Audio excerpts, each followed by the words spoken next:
I'm gonna turn this light on. There you go. Hey, bro. So your video, I would have been, I would have loved to have heard a rant.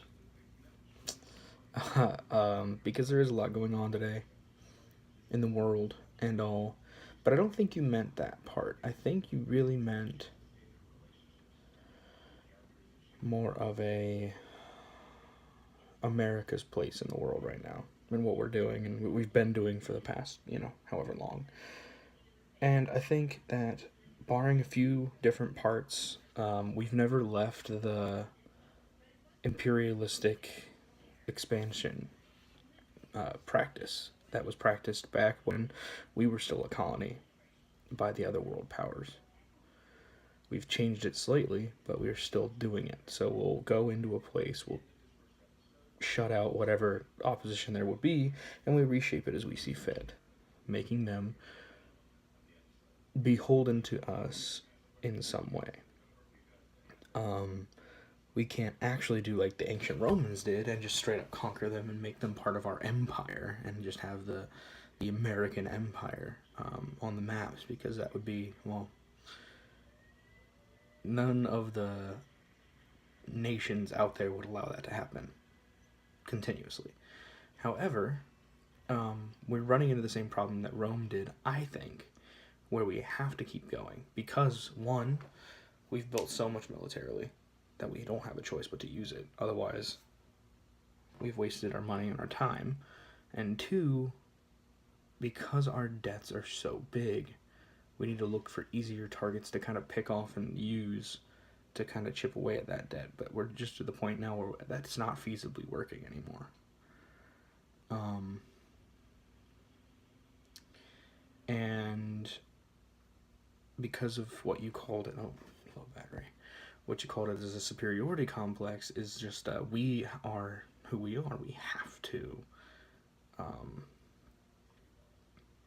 be the ones to go in. We are America. We've got to take care of people. We've got to do what's right. We've got a lot to do, and I don't think we do. I think we need to go back to the isolationism that we had before the world wars, both of them, where we were dealing with some trade, but mostly we were trying to make sure we as a nation were able to take care of our own citizens' needs and meet our own goals for our nation and kind of pay back debts that were there and eliminate as much of that as possible while still building up our own country. I really do believe that that's our best course of action forward. I don't think it will happen, though, because, one, it would be a humongous retreat from all of her many, many, many military bases around the world to do it with good faith to all those countries and such. Also, I don't think that we would want to stomach the bloodbath that would happen afterwards, because in a lot of places, despite what people might think, we having a base somewhere are either a deterrent or an